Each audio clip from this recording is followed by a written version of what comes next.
What if the greatest power in a city wasn't held in a badge or a political office, but in the quiet, unassuming wisdom of a man whose dignity had been tested by a lifetime of struggle? What if a cruel joke at his expense became the final mistake that unraveled a web of corruption? The midday sun cast long, unforgiving shadows across the chipped paint of the community center, a place of peace in a neighborhood often forgotten. Inside, Mr. Elias Thorne, a man of 75, sat patiently. His hands, though marked by decades of hard work as a machinist, were now still, clasped over a worn leather briefcase on his lap. His eyes, kind but clear and sharp, watched a group of local youths laughing and playing, a hopeful sound that he was fighting to protect. Elias was here to meet with a city official about the community center's funding, which was being inexplicably cut, threatening to close its doors forever. He was the center's last hope. For more gripping tales from the hidden corners of justice and beyond, subscribe to Dark Side of Luna, where the shadows hold the truth. Suddenly, the lobby doors were flung open with a bang, and two police officers, Officer Miller and Officer Jenkins, strode in, their presence a jarring intrusion on the quiet. They weren't from the usual community relations team.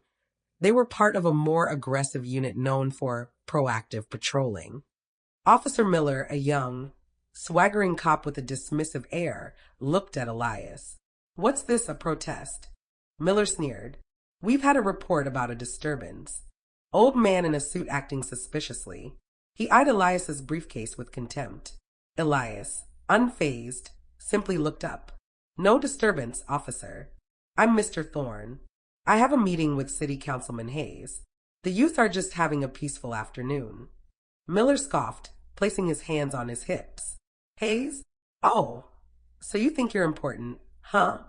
You think that dusty old briefcase and that suit make you a big shot?" He let out a harsh, derisive laugh. "Let me tell you something, old man. Out here, you're nobody. You're powerless, and you have no business interfering with city matters. Now, show me some ID and get lost before I write you up for loitering." The youth in the room grew quiet, their hopeful laughter replaced by tense silence. Elias's gaze remained calm, unwavering. "Officer, I am not loitering. I'm an invited guest, and I have every right to be here. My head is in my briefcase." Miller's smirk widened. "Oh, so the briefcase is important, is it? Let me guess, you got a bunch of bingo cards in there." His partner, Jenkins, a younger cop, looked on, a flicker of unease in his eyes. Without waiting for a response, Miller reached down, trying to snatch the briefcase from Elias's lap. Elias, with a surprising strength and agility that belied his age, gripped the case tighter. His knuckles were white. "Officer, do not touch me or my property," he stated, his voice now a low, dangerous rumble. "That is a line you do not want to cross." Miller laughed again, enjoying the power play. "A line, huh? What are you going to do about it, Grandpa? You're a powerless old man in a powerless position. Your pleas are worthless. Your threats are empty. You have nothing." He was completely, utterly wrong. Officer Miller's hand, which had been reaching for the briefcase, froze in midair. His eyes, now wide with terror, darted from the glinting seal to Elias Thorne's face. The quiet, dignified man he had just dismissed as powerless was slowly, deliberately, opening his briefcase all the way. Inside, nestled among documents and legal pads, was not a toy, but a large, official-looking nameplate. With a calm, steady motion, Elias pulled it out and placed it on the small table in front of him. The nameplate was engraved with bold, unmistakable letters: Chief Inspector Elias Thorne, Office of Public Integrity. Miller's arrogance evaporated instantly, replaced by a ghastly pallor. Officer Jenkins, equally stunned, took a step back, bumping into a chair. They had not been sent here by a community member. They had been sent here by a man who held a position of quiet, immense power, a man whose office was designed to investigate the very misconduct they had just committed. Elias Thorne, his voice still low, but now with a profound, cutting edge, spoke to Miller. "You call me powerless, officer. You dismiss my concerns about this community. You physically threatened me for trying to stop a funding cut. And you almost forcibly took my property." His gaze was unwavering, filled with the moral authority of a man who had seen it all and stood his ground. Let me be clear. That was not a line you should have crossed. You just committed assault and battery on a federal investigator. Miller stammered, his face a mask of abject terror. Chief Inspector. Sir, I had no idea. My deepest apologies. We thought you were just a loitering civilian. A mistake, sir. As Miller's pathetic excuses tumbled out, Officer Jenkins, desperate to save himself, blurted out. It was Captain Sterling's orders, sir. He told us to be proactive and clear out the community center. He said there were going to be funding cuts and we needed to make it look bad, so the city could take over the property for a new development. He immediately clamped his hand over his mouth, horrified by his own admission. Elias Thorne's eyes narrowed. Captain Sterling, he mused, the name hanging in the silence. He told you to create a disturbance, to make it look bad, so a property could be seized? For a new development? The truth, more insidious than simple harassment, was now laid bare. They weren't just being rude cops, they were being pawns in a much larger, corrupt game of land grabs and political maneuvers. Elias, calm but with an unshakable sense of purpose, pulled out his phone. Officer Miller, Officer Jenkins, he stated, his voice now cold with professional resolve. Your careers are over. But more importantly, you have just given me the key to a much larger conspiracy. Now, prepare to answer to a much higher authority. Minutes later, the community center lobby, once a place of quiet dignity, was a scene of controlled chaos. Special agents from the Office of Public Integrity, their authority undeniable, swarmed the building. Officer Miller and Officer Jenkins, now utterly defeated, were handcuffed and led away. But the true target arrived moments later. Captain Sterling, a man whose ambition had just become his undoing, was confronted by Elias Thorne, no longer the unassuming elder, but a figure of immense, unyielding power. Captain Sterling, Elias stated, his voice devoid of emotion, your officers have already confessed to creating a disturbance under your directive. Their purpose? To make this community center seem like a problem, so the city could seize the property. This is not mere misconduct. This is a criminal conspiracy. Captain Sterling, visibly shaken but trying to maintain his composure, scoffed. With all due respect, sir, this is my precinct. You're overstepping your authority. You can't just come in here and... Elias Thorne calmly interrupted him, pulling a document from his briefcase. He handed it to Sterling. The captain's eyes widened in horror as he read it. The document wasn't a local subpoena. It was a federal warrant. Captain Sterling, Elias's voice resonated through the lobby. My title isn't a suggestion. The Office of Public Integrity is a federal entity with the full power of the United States Department of Justice. We have already established a massive RICO case. The harassment of the center is just one count. My office has been investigating this city for months, and your actions just provided the key piece of evidence we needed.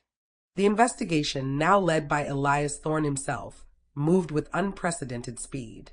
The land grab for the community center wasn't Sterling's idea alone. It was a calculated, higher-level scheme orchestrated by Mayor David Hayes, a politically ambitious figure with a secret alliance to Apex Properties, a powerful real estate firm. The firm, in return for massive campaign donations, was promised the community center's prime land to build a luxury condo complex. Mayor Hayes, in turn, pressured Captain Sterling to manufacture the conditions to justify the seizure. The plot was unraveling, but Elias needed an irrefutable link to the mayor himself. He found it in Maria Santos, a mid-level city planning employee who was a devoted member of the community center. Maria had noticed discrepancies in zoning permits and land valuations, and she had kept quiet digital copies of the mayor's office's communications with Apex Properties, all of which were routed through an obscure, secure server. With the community center's future at stake and the federal presence now undeniable, she came forward, providing the irrefutable evidence Elias needed to directly link the mayor to the conspiracy. The stakes were now astronomical. With the mayor, the police chief, and a powerful corporation implicated, the battle for justice was just beginning. The federal warrants and the arrests of officers Miller and Jenkins, along with Captain Sterling's impending investigation, sent shockwaves through City Hall. Mayor David Hayes, a man who had long operated with impunity, found his political world crumbling. He launched a vicious public counteroffensive, painting Elias Thorne as a rogue, power-hungry federal agent on a personal crusade to undermine the city's growth. He leveraged his allies in local media and powerful real estate circles to sow doubt and cast suspicion on the entire federal probe. But Elias Thorne was not a man of bluster. He was a master of patience and precision. He had anticipated the mayor's arrogance. He spent weeks quietly, meticulously building his case, compiling Maria Santos's digital evidence with forensic reports, bank records, and the shocking community testimonies of years of neglect. He had not just come for the officers. He had come for the system that allowed them to exist. Elias Thorne and his team learned that Mayor Hayes, confident in his ability to control the media narrative, was planning a live, televised press conference to announce a new citywide safety initiative and denounce the federal witch hunt. It was to be his public execution of Elias's reputation. But Elias and the Office of Public Integrity had a better plan. They had secretly obtained a court order to tap into the press conference's audiovisual system. As Mayor Hayes began to speak, microphones and cameras were activated not just for his podium, but for a hidden second feed from a secure federal interview room. Just as Mayor Hayes was proclaiming his innocence and dismissing the baseless accusations, the large screens behind him, which he believed were under his control, flickered and came to life. They began to play a live, high-definition broadcast. On screen, a visibly terrified director of city planning, Thomas Reed, a longtime confidant and right-hand man of Mayor Hayes, sat in a federal interview room, surrounded by agents. "The mayor is lying," Thomas Reed stated, his voice trembling but clear for all to hear. "I have direct knowledge. I helped coordinate the land grab. We used Captain Sterling's precinct to create the chaos that drove down property values, and the mayor received millions in kickbacks. It was a complete fraud." As he spoke, screenshots of bank statements, encrypted emails, and wiretap conversations flashed behind him, irrefutably linking Mayor Hayes and Apex Properties to the conspiracy. The crowd gathered for the rally, and the entire city, watching on television, erupted in shocked murmurs, which quickly turned into furious shouts and boos. Mayor Hayes stood frozen at the podium, his face contorted in utter terror, his carefully constructed public image dissolving into nothingness. The last of his power was gone. He had thought Elias Thorne was a simple, powerless old man. But he was about to discover that the man he dismissed had just brought down his entire kingdom in a public spectacle of monumental proportions. The mayor's City Unity rally utterly backfired, transformed into a spectacular public tribunal. As the damning footage and confessions played across the Jumbotron, the crowd's anger became a thunderous demand for justice. Mayor David Hayes and Chief Arthur Sterling, utterly exposed, stood frozen in terror, their kingdom of lies crumbling around them.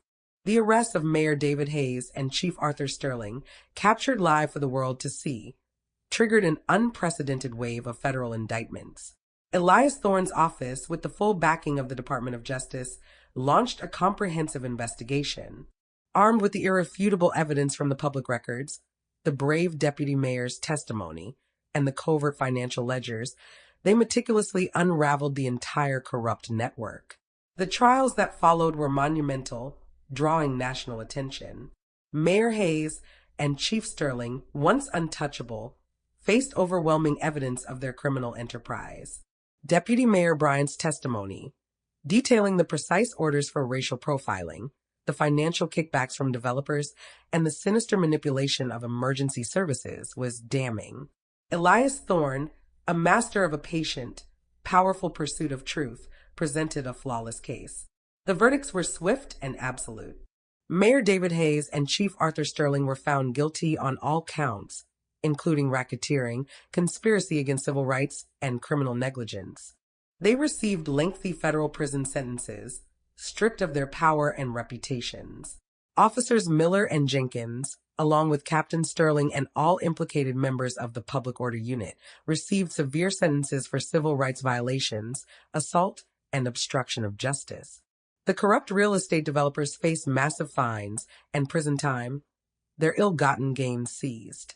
But the justice extended far beyond individual convictions. Under Elias Thorne's guidance, the city underwent a profound and transformative overhaul. The community center, once targeted for a corrupt land grab, was not only saved but received a complete renovation and a new youth empowerment program. The performance metrics quota system and the insidious 911 call deprioritization algorithm were permanently abolished. A new, human-centric police chief was appointed. Mandatory de-escalation, anti-bias, and community engagement training became a core part of the police department's mandate. A mandatory independent civilian oversight board with unprecedented powers was established, ensuring accountability in every neighborhood. Elias Thorne, the unassuming elder who was called Powerless, became a national symbol of resilience and integrity. His quiet dignity and unwavering resolve led to monumental change. He took on a prominent official advisory role in the Department of Justice, traveling the country to oversee police reform initiatives and ensure that no community, especially those overlooked and dismissed, would ever again suffer in silence. The city, once divided by fear, found its unity in justice, proving that true power lies not in position or titles, but in the heart of a man who fights for what is right. For more gripping tales from the hidden corners of justice and beyond, subscribe to Dark Side of Luna, where the shadows hold the truth.